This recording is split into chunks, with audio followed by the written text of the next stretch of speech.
દરરોજ સવારે ચા સાથે નાસ્તામાં શું બનાવવું કે પછી બાળકોને ટિફિનમાં શું આપવું એનું ટેન્શન દરેક માને હોય છે, દરેક લેડીઝને હોય છે.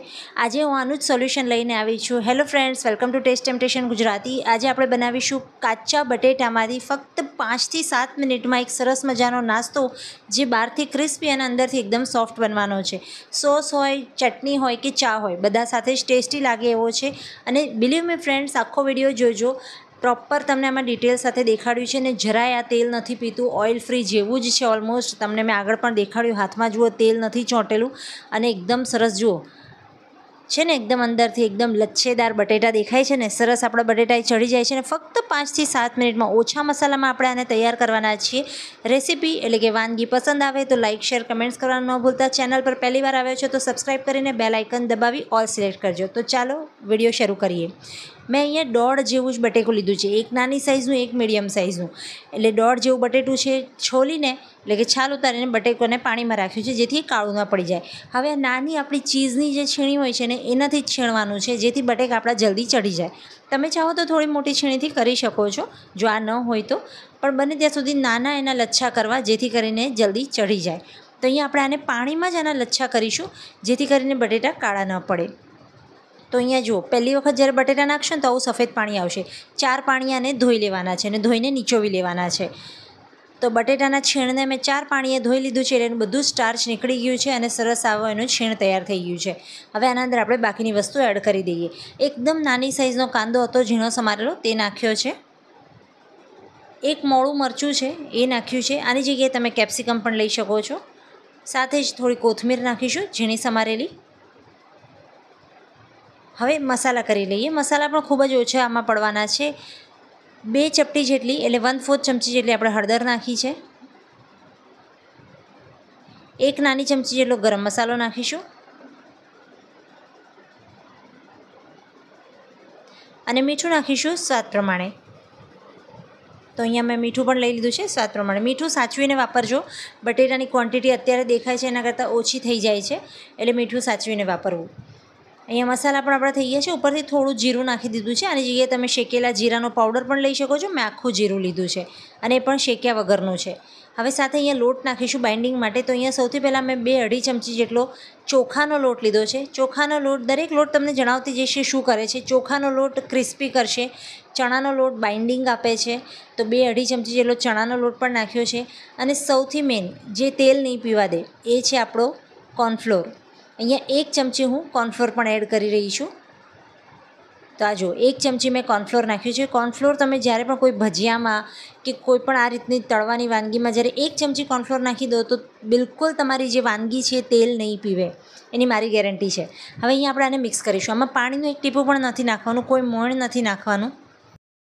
ફક્ત આપણા બટેટાનું જ પાણી છૂટું પડશે. આપણે આમાં મીઠું નાખ્યું છે એટલે હવે બટેટા પોતાનું પાણી છોડશે. તો બસ એ જ પાણીમાં પોતે બંધાઈ જાય છે.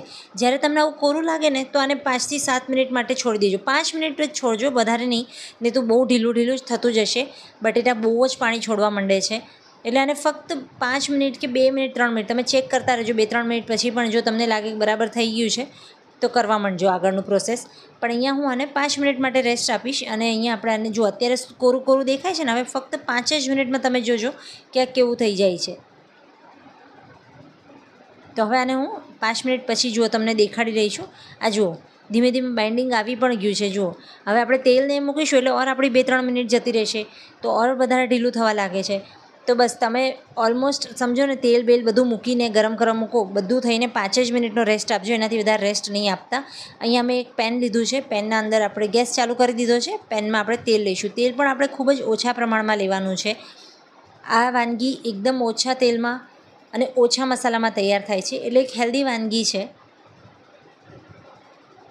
સવારના નાસ્તામાં હોય કે બાળકોના લંચમાં હોય, ચોક્કસથી એકવાર આપીને જોજો, મજા આવી જશે. હવે હાથમાં જ આને થેપીને આનું એક ટિક્કી જેવો શેપ આપી દેવાનો છે અને આપણે આને તળવાનું છે. લો ફ્લેમ ઉપર તળવાનું છે જેથી બટેકા આપણા સારી રીતે ચડી જાય અને ચણાનો લોટ છે, ચોખાનો લોટ છે એ પણ સારી રીતે ચડી જાય. તો લો ફ્લેમ ઉપર જ આપણે આને ટિક્કીનો શેપ આપીને આને તળી લઈશું. અને તળવું પણ ન કહેવાય, શેલો ફ્રાય જેવું જ છે કારણ કે તેલ આપણે ખૂબ જ ઓછું લીધું છે. અને તમે લાસ્ટમાં જોજો તેલ એટલું ને એટલું રહેશે જેટલું મારા પેનમાં છે. આ બિલકુલ આ વાનગી તેલ નહીં પીવે, ફક્ત 1 ચમચી કોર્નફ્લોરના કારણે. તો આટલા લોટ મેં વાપર્યા છે અને આટલું મેં તમને ડિટેલ આપી છે, તો આના માટે તો એક અપ્રિશિએશન બને જ છે. તો પ્લીઝ એક લાઇક કરતા જજો અને એક સરસ મજાનું કમેન્ટ્સ કરતા જજો. તો અહીંયા જુઓ, તેલમાં જેટલું સમાતું હતું એ રીતે મેં 3 ટિક્કી નાખી દીધી છે. હાથમાં તમે થોડું તેલ લગાડીને જો ચોંટતું હોય, તમને એમ લાગે કે ઢીલું વધારે થઈ ગયું છે ને હાથમાં ચોંટે છે, તો હાથને થોડા ચીકણા કરી એટલે કે તેલ લગાડીને પછી તમે આ ટિક્કીનો શેપ આપીને એને તેલમાં મૂકી શકો છો. હવે જુઓ, આને તળાતા લગભગ 5 મિનિટનો સમય લાગે છે, કારણ કે બટેકાને આપણે લો ફ્લેમ પર ચઢાવવાના છે, તો 5 મિનિટનો સમય લાગે છે. જુઓ, તો થવાનું ચાલુ થઈ ગયું છે, બાઇન્ડિંગ સરસ આવી ગઈ છે. ચોખાનો લોટ છે, ચણાનો લોટ છે, જે ખૂબ જ હેલ્ધી હોય છે, પેટ જલ્દી ભરાઈ જાય છે, એનાથી ઘણા બધા પ્રોટીન્સ હોય છે ચણાના લોટમાં. તો ચોક્કસથી આ વાનગી તમે સવારના ટાઈમમાં લઈ શકો છો. હવે આને બંને સાઈડથી આપણે ગોલ્ડન કરી લેવાની છે.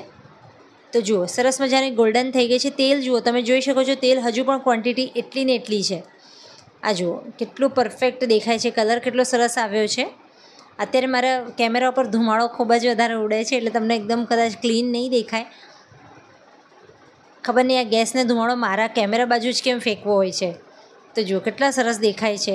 તો મેં અહીંયા આને સર્વ કરી લીધા છે. મેં અત્યારે આને ટમેટો સોસ સાથે સર્વ કર્યા છે. તમે ચાહો તો આને નાળિયેરની ચટણી સાથે પણ લઈ શકો છો, કોથમીરની ચટણી સાથે પણ લઈ શકો છો અને ચા સાથે પણ લઈ શકો છો. જુઓ, જરાય તેલ નથી પીધું, હાથમાં જરાય તેલ નથી ચોંટતું, પરફેક્ટ બન્યા છે. જુઓ, હજુ તો ઘણા જ ગરમ છે, પણ જુઓ શેપ પણ જુઓ કેવો સરસ આવ્યો છે, એકદમ બિસ્કિટ જેવા દેખાય છે ને, અને એટલા જ સોફ્ટ પણ છે. જુઓ, નજીકથી પણ બતાડું છું તમને.